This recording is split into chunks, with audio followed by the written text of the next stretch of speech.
From the penthouse apartment of the Cunningham Towers, Gregory Keene continues with a further development in the NightShade affair.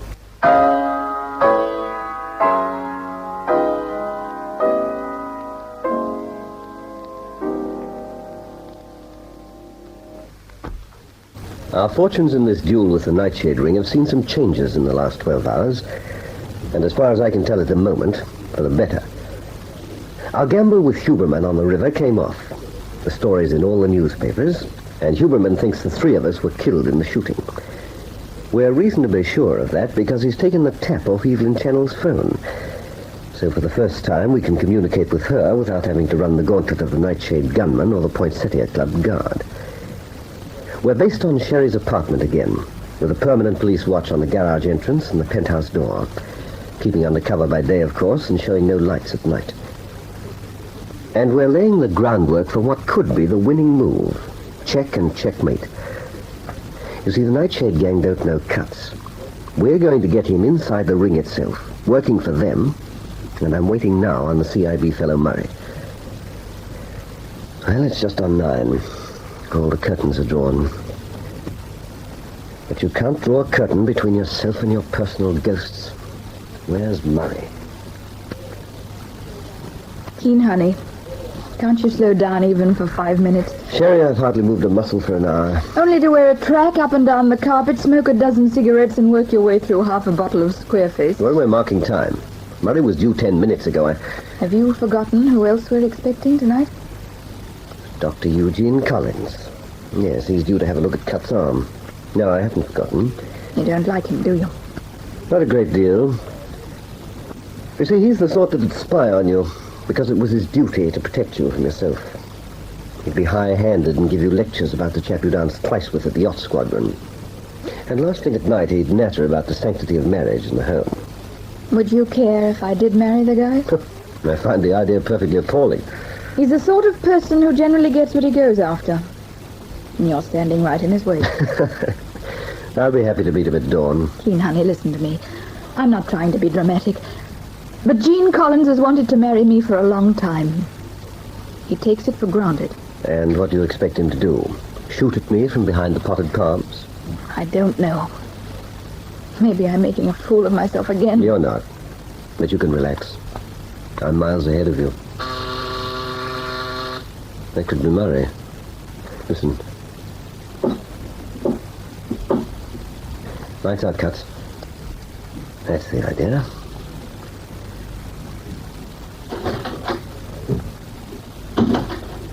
Switch on. Well, hello, Murray. How's our blackout drill? Sorry I'm late, Keene. I've been collecting this great screed of stuff. Evening, Miss Reed. Can I put it on here? Yes, of course.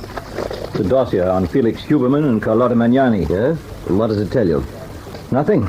Except that they're two people of impeccable background and good repute. But running the NightShade ring. We're going to have our work cut out, I can tell you that. Huberman can sail pretty close to the wind whenever he wants to. And he can always cover his tracks 2 ways. Mm-hmm. Murder his witnesses, run up an armor-plated alibi. And an alibi would serve very nicely for the other night. So, here's what I've cooked up for Tom Cutts. Cutts, we've called you Fenner. You were suspected in London of robbery with assault. They couldn't prove anything. They came out here with an assisted passage, and Scotland Yard's warned us to keep an eye on you. Has he been to quad yet? Twice. Once in the army, striking an officer. Again in 49, carrying a lethal weapon with intent to commit assault. A knife. Blimey. Nice bloke. We've made this Fenner just the sort of chap the NightShade gang are recruiting for the dirty work. A thug will bash someone about for a tenner and ask no questions. And how are you going to get the file under Huberman's nose? You leave that to me. Now then, Nick Barnes gave you the names of half a dozen new arrivals who are working for the NightShade gang. Mm-hmm. Usick, Stephen Meyer, Martin Gorse, Jaime Pigeon, Cortez, and so on. Well, these types spend their social life at a place called Jake's in Gregerson Street. Yes, I've been there, as Sammy Rice. We don't close it because it's the best criminal hangout in town. They're easy to keep track on when they flock together. Cut should be quite at home. How soon can he pay his first call and introduce himself as Tom Fenner? Oh, this will be Dr. Eugene Collins. Hang on there, Sherry. I'll open the door. Oh, hello, Collins. Don't stand about. Come on in. I think you know everyone. Cut's your patient here. Inspector Murray, you met not long ago in Phillip Street, only he wasn't to tell anyone. Hello, Sherry. Hi. Why do you want to look at Cuts? Will his room do? Perfectly, thanks. Have you any more calls tonight, Doctor? No. Why? Major Keene and I want to take up some of your time before you leave. I have an appointment. You'll be late for it. There's always the telephone. Look here, don't badger me. It'll have to wait. Tonight's extremely inconvenient. I'm all sympathy, Doctor, but we must talk to you, so don't argue. There's a good chap. See to Sergeant Cutts. If you're in such a hurry, you're wasting time. In here, Jean. Sherry, if I'm going to be stuck here, I'd like a word with you, too, in private. Why not?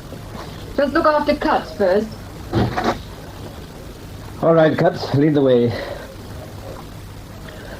We'll have the dressings off first. And if it's healing well, we'll apply something lighter. You're lucky it's not much worse than a deep cut.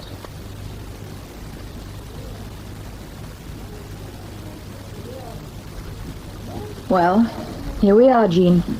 No Inspector Murray, no Gregory Keene, no Cuts. What's in your mind? You are. Well, come on. How long before you come to your senses, girl?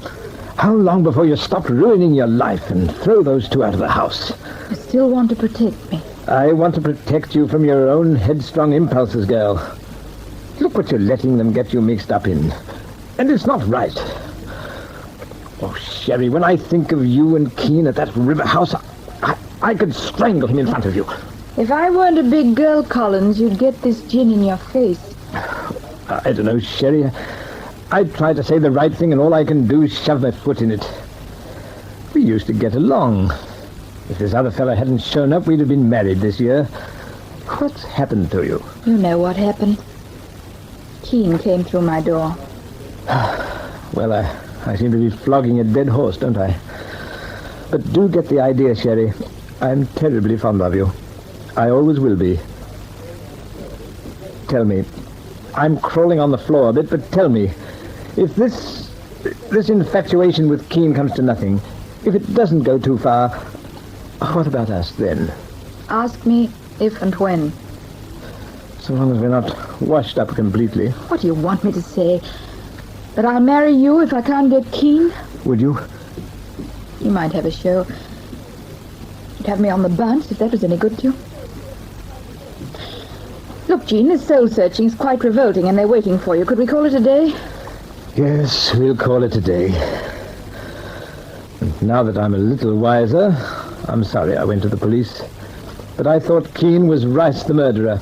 I couldn't keep quiet. We'll let that go. Just so long as you keep your motives straight, chum. Come on, let's get in with the others. I'll pour you a drink. For a man with an appointment, Collins, you seem to have lashings of time. Now you're deciding who Sherry talks to and for how long. All right, gentlemen. Seconds back in the ring.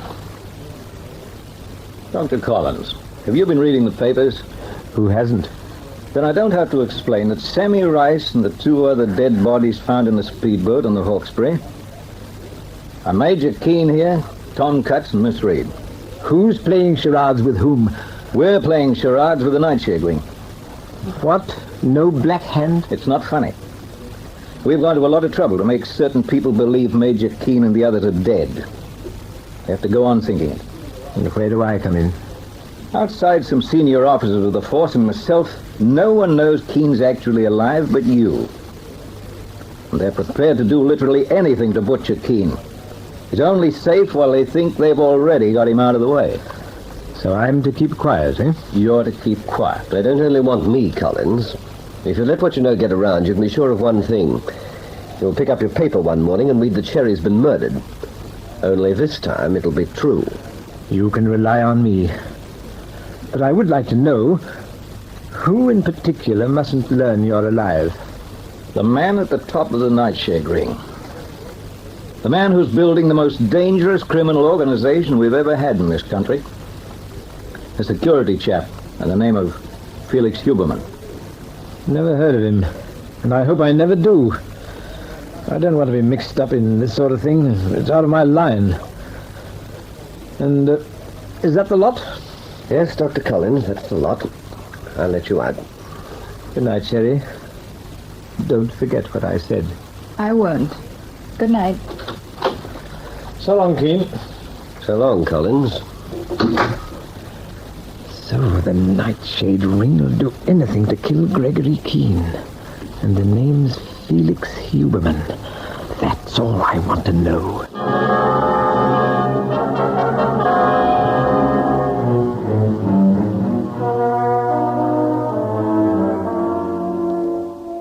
So we've closed all the loopholes and we're set to go underground. We'll know what they're doing about Nick Barnes through Evelyn Channel. We have tomcats scouting behind their lines. Yes, it shouldn't be long now before we pull them apart. Unless the Nightshade ring learns that I'm still alive.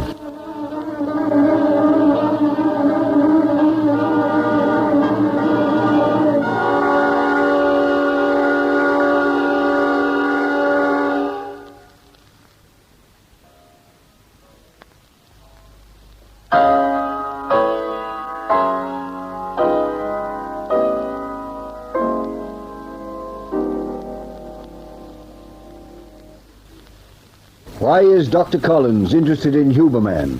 Listen for the next chapter in this story of intrigue, Deadly Nightshade.